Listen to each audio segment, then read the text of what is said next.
Well, my second guest this evening is Manny Badillo from the New York City Coalition for Accountability Now. He joins us now from New York. Many thanks for being with us here on France 24. Now, your organisation is campaigning for a fresh investigation into the September 11th terror attacks. Tell us why. Well, basically, when it comes to the only public inquiry into the events that took my uncle's life and 3,000 others, what we find is the U.S. government has told us a story that conflicts tremendously with the physical, scientific, corroborated evidence that we could all find in the public forum. 60% of the commissioners said that they were lied to, that we did not get the entire story. 70% of family members' questions were never answered during that only public inquiry years ago. Here in New York City, for the past year, we've collected 80,000 signatures to have on this November's ballot a referendum that allows for New York City voters to say yes to an impartial, non-political, subpoena-powered investigation, a proper investigation, into the events that took my uncle's life. Are you saying that you don't believe Al-Qaeda and Osama bin Laden were behind the attacks?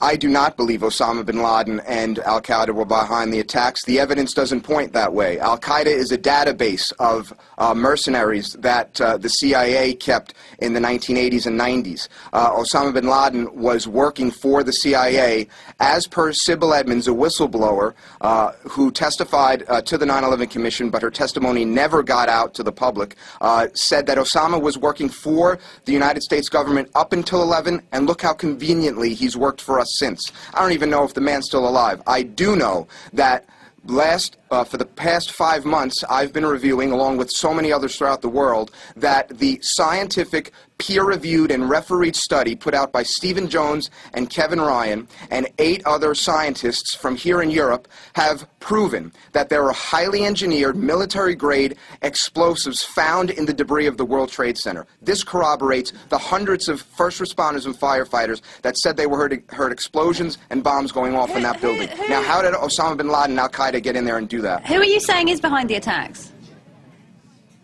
Well, that's why this event, this mass murder, this unsolved crime begs for a new investigation. We have to find out what happened. At the very least, there's a grand cover-up. At the very most, this was criminal elements within the United States government and foreign governments and corporate entities that managed to rig those buildings and take them down. This is where the evidence points. The evidence does not point to what the U.S. government is trying to condition us to believe. Can I put it to you, though, that in the last 8 years there hasn't been a terror attack in the United States?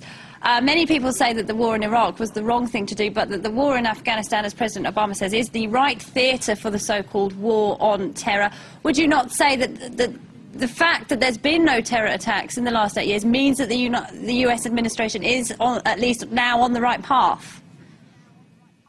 You know, it could also mean that there was no real threat to begin with. We're in Afghanistan right now, and we're bombing innocent Muslim families. We're demonizing them throughout our media. What we find is, in Afghanistan, not only is there an oil pipeline that's supposed to be built through there, but we find a tremendous wealth of natural resources, including opium fields, okay?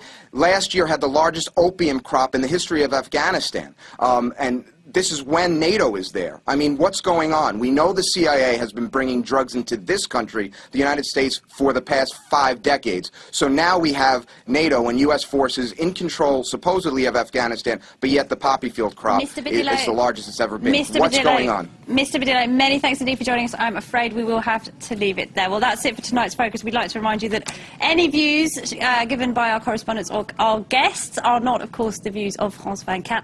Do stay tuned. More international news and headlines coming up right after this.